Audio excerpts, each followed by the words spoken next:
E aí, pessoal? Vamos falar de uma dúvida jurídica bem comum e que gera muita dor de cabeça. Imagina a cena. A pessoa compra um carro com isenção de IPI, sofre um acidente, dá perda total e a seguradora vai indenizar. A pergunta que fica é, e o imposto que não foi pago lá atrás? Alguém precisa acertar essa conta com a Receita Federal? Bom, é exatamente isso que a gente vai desvendar hoje. Mas antes da gente entrar de cabeça no caso, aquele recado super rápido e importante. Se este conteúdo ajuda, já deixa o seu like e compartilha. É esse apoio que dá o gás para a gente continuar trazendo análises como esta para mais gente. Então, vamos direto ao ponto que interessa. A situação é essa. Alguém compra um carro novinho com aquele benefício da isenção de IPI. Um tempo depois, infelizmente, acontece um acidente. Perda total. A seguradora vai lá e paga a indenização. Mas e o imposto que foi dispensado lá no comecinho? Alguém tem que pagar isso? A Receita Federal, claro, diz que sim. Vamos ver o que a Justiça decidiu sobre isso. Para a gente entender as implicações reais dessa história toda, vamos usar um caso hipotético, o caso do João. A história dele ilustra, assim, perfeitamente como esse conflito aparece na vida real. A jornada do João é bem direta, olha só. Ele consegue o veículo com o benefício fiscal, que é um direito dele. Aí, o imprevisto acontece, um acidente e o carro dá perda total. Ele aciona o seguro, recebe a indenização, e é exatamente aí que o problema começa. A Receita Federal vai lá e bate na porta da seguradora, que agora é a dona da sucata, e cobra o imposto. Será que isso é justo? Será que é legal? Para responder essas perguntas, a gente precisa olhar direto para a lei que está no centro de toda essa confusão. É ela que, ao mesmo tempo, cria o benefício e também a brecha para essa cobrança. A base de tudo isso é a Lei 8989, lá de 95. E o objetivo dela não é só, vamos deixar de arrecadar. Não. É o que a gente chama de finalidade extrafiscal. A ideia aqui é usar o tributo, ou melhor, a falta dele, para alcançar um objetivo social muito maior, que nesse caso é garantir mobilidade e inclusão. O coração do conflito está aqui, no artigo 6º da lei. Ele basicamente cria uma trava de segurança. Se o carro for alienado, ou seja, vendido, transferido, antes de 2 anos para alguém que não tem direito ao benefício, o imposto tem que ser pago. É exatamente nesse ponto que a Receita Federal se apoia para justificar a cobrança. E aqui a gente tem o campo de batalha jurídico montado. De um lado, a Receita Federal com uma leitura bem literal. Opa, transferiu a propriedade? Então é alienação, tem que pagar o imposto. Do outro lado, a seguradora argumenta. Calma lá, isso não foi uma venda para lucrar. Foi uma consequência de um sinistro, uma obrigação que está no contrato de seguro. São duas visões, assim, completamente opostas da mesma situação.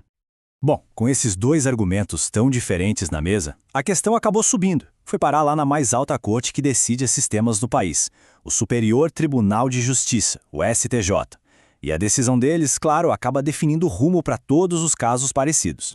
A grande pergunta, então, que não quer calar é: o STJ comprou a ideia da seguradora de que essa transferência não deveria gerar cobrança de imposto, ou será que concordou com a visão da Receita Federal? E a resposta é um sonoro sim.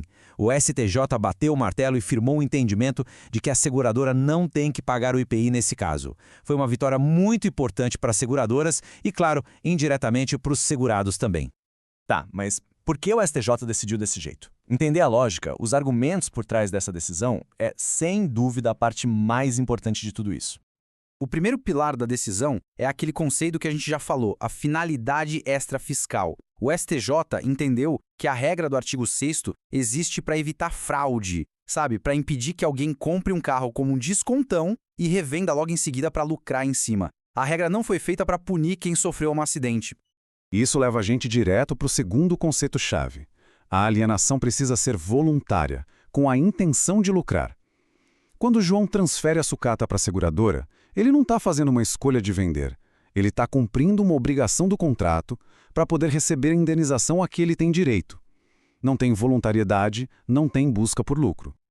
Então, o ponto crucial é esse. A intenção por trás da lei é o que importa, não só a letra fria dela. Uma informação valiosa como essa merece ser compartilhada, não acha? Mandar isso para os amigos ou lá no grupo de estudos ajuda todo mundo a entender melhor os seus direitos e, claro, fortalece o nosso trabalho para a gente continuar produzindo mais conteúdo assim. Para a gente resumir, então, essa transferência não é uma venda por 3 motivos bem claros. Primeiro, é uma obrigação do contrato. Segundo, ela serve para evitar o enriquecimento sem causa. Pensa bem, não faria sentido a pessoa receber o valor total do carro e ainda ficar com a sucata.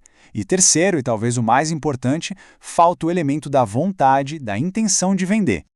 Agora, atenção, uma sessão especial para a galera que está estudando para concurso. A gente sabe como esse tema adora aparecer em provas de direito tributário, administrativo. Então, vamos organizar os pontos essenciais para ninguém errar na hora do X. Primeira pergunta de prova, hein? Se o examinador perguntar sobre a finalidade da isenção da Lei 8989, qual é a palavra-chave que tem que brilhar na sua resposta? A resposta completa, aquela para gabaritar, é essa aqui. A finalidade é extrafiscal. O objetivo é a inclusão social e também o apoio a certas atividades profissionais. E a restrição dos 2 anos serve para coibir fraudes com intuito de lucro e não para penalizar uma vítima de acidente. Grave bem esses pontos.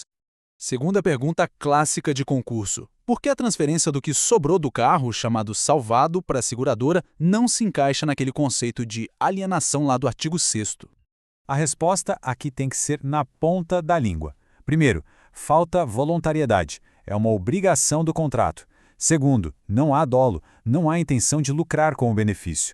Terceiro, muitas vezes o que está sendo transferido nem é um veículo, mas sim sucata, algo que não serve mais.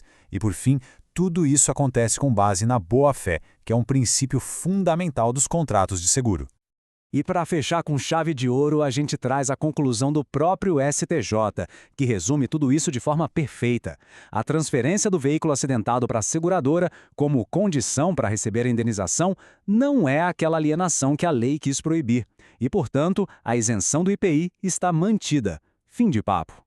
E é isso, pessoal, chegamos ao fim. Muito obrigado pela companhia. Se essa análise foi útil, não esquece de deixar o like, é de verdade muito importante para nós. E para não perder os próximos conteúdos, siga o DireitoCast no Spotify para mais áudios e para mais vídeos é só procurar DireitoCast no YouTube ou no TikTok. Um abraço e até a próxima!